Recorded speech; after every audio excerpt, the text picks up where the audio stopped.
জিবরিলকে দিয়ে 3খানা ঝান্ডা দিয়েছিলেন।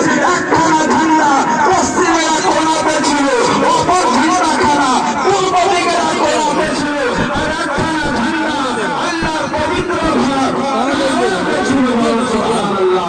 বেরাদার মুআজ্জাজ সামিনে কালাম তো হাতে ঝান্ডা লাগা আর জুলুস বের করা, এটা শিরক না। জুলুস বের করা, হাতে ঝান্ডা নিয়ে জুলুস বের করা, এটা বিদআত না, এটা সুন্নাতে খোদা রয়েছে। সুবহানাল্লাহ সুবহানাল্লাহ। বেরাদার মুআজ্জাজ সামিনে কালাম, আমার নবী আপনার নবী বিশ্ব নবী সাল্লাল্লাহু তাআলা আলাইহি ওয়াসাল্লাম রবিউল আউয়াল মাসের 12 তারিখে সোমবারের দিনে সুবহ সাদিকের সময়ে আমার মুস্তাফা আগমন করেছেন। মুস্তাফা কারীম সাল্লাল্লাহু তাআলা আলাইহি ওয়াসাল্লামের মা হযরতে আমিনা রাদিয়াল্লাহু তাআলা আনহা মুস্তাফার শান বর্ণনা করছেন। ওগো আমার মুস্তাফাকে মাননে वाला, আমার মুস্তাফা কেমন তোমরা শুনো। আমি মুস্তাফার মা, মুস্তাফাকে পেটে রেখেছি। আমি মুস্তাফার মা, মুস্তাফাকে জন্ম দিয়েছি। জন্ম দেওয়াতে আমি কোনো কষ্ট পাইনি। আমি মুস্তাফাকে জন্ম দিলাম, চোখে দেখলাম, নাভি কাটা লাগেনি। মুস্তাফাকে জন্ম দিলাম, খাতনা করা লাগেনি। আমি আমার মুস্তাফা সাল্লাল্লাহু আলাইহি ওয়াসাল্লামকে জন্ম দিলাম। মুস্তাফাকে জন্ম দিয়ে আমি চোখে দেখলাম আমার বাচ্চা মুস্তাফা দুনিয়ার আম সাধারণ মানুষের মতো, দুনিয়ার আম সাধারণ বাচ্চার মতো কাঁদে নাই। আমার মুস্তাফা সাল্লাল্লাহু আলাইহি ওয়াসাল্লাম দুনিয়ায় এসে নিজের মাথাকে জমিনে রেখে একটি জুমলা বললেন। জুমলাতে হলো রব্বি হাবলি উম্মতি, রব্বি হাবলি উম্মতি।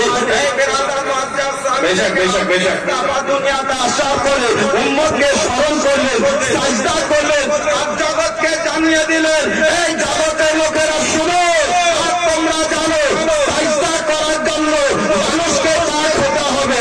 যেই জায়গাতে সাজদা হবে সেই জায়গাতে পাক হতে হবে। বেরাদার মুআজ্জাজ সামিনে কেরাম, আমার মুস্তাফা দুনিয়াতে এসে সাজদা করে জগৎকে জানিয়ে দিলেন, এই জগতের লোকেরা শুনো, জানো আমি দুনিয়ার আম সাধারণ মানুষের মতো মানুষ না।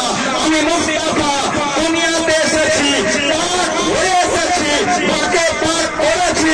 আর বেরাদার মুআজ্জাজ আমার মুস্তাফা সাল্লাল্লাহু আলাইহি ওয়াসাল্লাম উম্মতকে ইশারা করলেন, আমি আমার মাথাকে সাজদায় রেখে জানিয়ে দিলাম আমার আসার বরকতে শুধু জায়গাটা না, সারা পৃথিবীটা আমার পাক হয়ে গেল।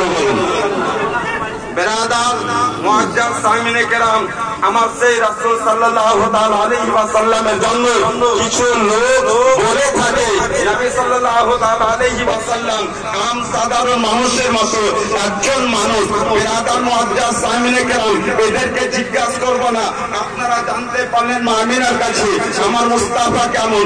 এবার চলেন বেরাদার হযরতে মা হালিমাতুস সাদিয়া রাদিয়াল্লাহু তাআলা আনহা, যিনি বেরাদার আমার মুস্তাফা কারীমের দুধ শরীক আম্মা জান, তিনাকে একটু জিজ্ঞাসা করে, এই সাইয়্যিদা তাইয়্যিবা হযরতে হালিমা সাদিয়া, আপনি বলেন তো মুস্তাফার ব্যাপারে, আপনি আমার মুস্তাফাকে 2 থেকে 2.5 বছর পর্যন্ত লালন পালন করেছেন, মুস্তাফাকে বুকে নিয়েছেন, মুস্তাফার গালে মুখে চুমা দিয়েছেন।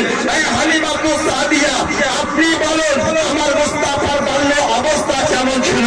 মা হালিমাতুস সাদিয়া রাদিয়াল্লাহু তাআলা আনহা বলেন, শুনো আমার মুস্তাফার ব্যাপারে জানলে ভালো, আমার মুস্তাফা কারীমকে আমি আমার স্তন পান করিয়ে বিছানাতে লম্বা করে দিতাম, দোলনাতে লম্বা করে দিতাম, একবার ঝুলিয়ে দিতাম, দ্বিতীয়বার ঝুলা দরকার হয়নি।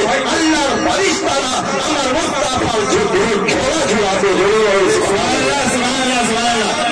সামিনে কেরাম, সেই হযরতে মা হালিমা রাদিয়াল্লাহু তাআলা আনহা আমার মুস্তাফার শান বয়ান করছেন। আমি পূর্ণিমার চাঁদে আমার মুস্তাফাকে লম্বা করে দিয়েছি, একবার মুস্তাফা কারীমের চেহারা দেখছি, একবার আকাশের চাঁদকে দেখছি। বেরাদার মুআজ্জাজ সামিনে কেরাম, আমার মুস্তাফাকে লক্ষ্য করছি।